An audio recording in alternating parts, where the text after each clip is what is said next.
ان کے مشن کو غالب کر دے۔ حضرت ابوبکر رضی اللہ تعالی عنہ کی بصیرت افروز تقریر۔ حضرت ابوبکر نے اس طرح بے ساختہ اپنا درد دل کہہ سنایا، خود بھی روئے، دوسروں کو بھی رلایا۔ پھر واپس مسجد نبوی میں آئے، دیکھا تو حضرت عمر کی تقریر ہو رہی تھی، وہ لوگوں کو سمجھا رہے تھے۔ حضرت ابوبکر کو دیکھ کر لوگ ان کے گرد جمع ہونے لگے، سارے لوگ جمع ہو گئے تو حضرت ابوبکر نے یہ تاریخی تقریر کی، فرمایا، لوگوں، اگر کوئی محمد کی بندگی کرتا تھا تو محمد تو اس جہان سے تشریف لے گئے، اور اگر کوئی اللہ کی بندگی کرتا تھا تو اللہ زندہ ہے، اس کے لیے کبھی موت نہیں۔ مسلمانوں، اللہ نے تو تمہیں پہلے سے ہی آپ کی موت کی خبر دے دی تھی، تو تم شدت غم میں اس بات کو بھول نہ جاؤ۔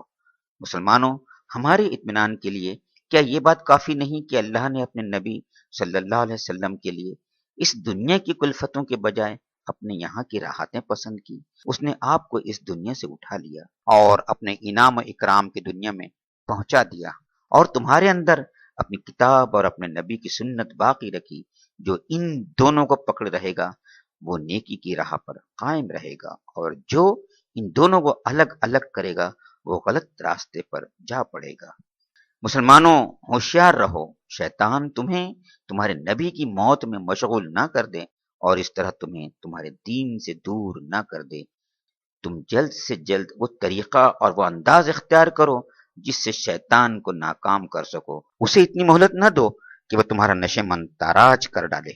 پھر یہ آیت پڑھی، وَمَا مُحَمَّدٌ إِلَّا رَسُولٌ قَدْ خَلَتْ مِن قَبْلِهِ الرُّسُلُ أَفَإِن مَّاتَ أَوْ قُتِلَ انقَلَبْتُمْ عَلَىٰ أَعْقَابِكُمْ وَمَن يَنقَلِبْ عَلَىٰ عَقِبَيْهِ فَلَن يَضُرَّ اللَّهَ شَيْئًا وَسَيَجْزِي اللَّهُ الشَّاكِرِينَ۔ محمد اس کے سوا کچھ نہیں کہ بس ایک رسول ہیں، ان سے پہلے اور رسول بھی گزر چکے ہیں۔ پھر کیا اگر وہ مر جائیں یا قتل کر دیے جائیں تو تم لوگ الٹے پاؤں پھر جاؤ گے؟ یاد رکھو، جو الٹا پھرے گا وہ اللہ کا کچھ نقصان نہ کرے گا، البتہ جو اللہ کے شکر گزار بندے بن کر رہیں گے انہیں وہ اس کی جزا دے گا۔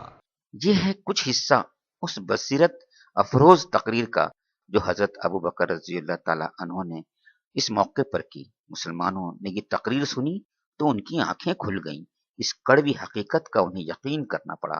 سب کو ایسا معلوم ہوا جیسے یہ آیت پاک آج ہی اتری ہے۔ ہر مسلمان کی زبان پر یہی آیت تھی اور اسی کا چرچا تھا۔ مسلمانوں کے دل آپ کے عشق و محبت اور عقیدت سے لبریز تھے۔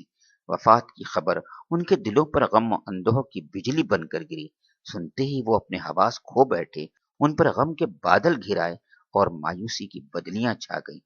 حضرت ابوبکر نے ان کے سامنے یہ بصیرت افروز تقریر کی تو ان کی آنکھیں کھلی اور انہیں ہوش آیا۔ حضرت عثمان کا کیا حال تھا؟ ان کے بھی ہوش و حواس گم تھے اور غم کی شدت سے ان کی زبان گنگ تھی۔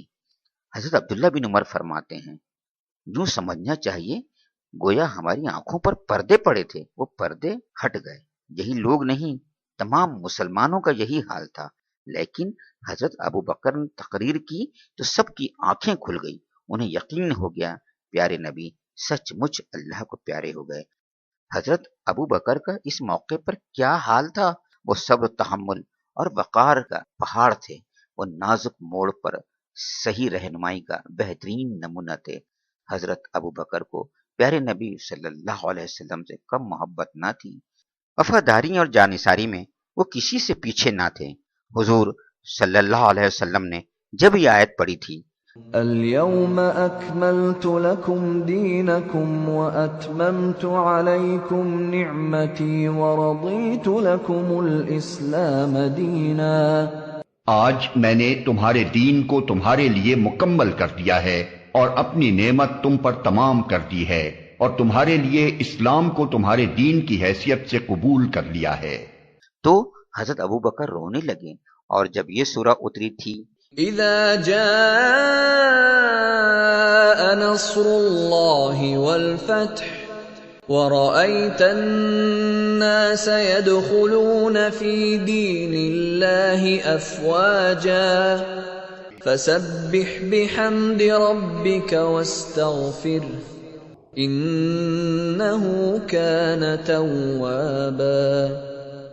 جب اللہ کی مدد آ جائے اور فتح نصیب ہو جائے، اور اے نبی تم دیکھ لو کہ لوگ فوج در فوج اللہ کے دین میں داخل ہو رہے ہیں، تو اپنے رب کی حمد کے ساتھ اس کی تسبیح کرو اور اس سے مغفرت کی دعا مانگو، بے شک وہ بڑا توبہ قبول کرنے والا ہے۔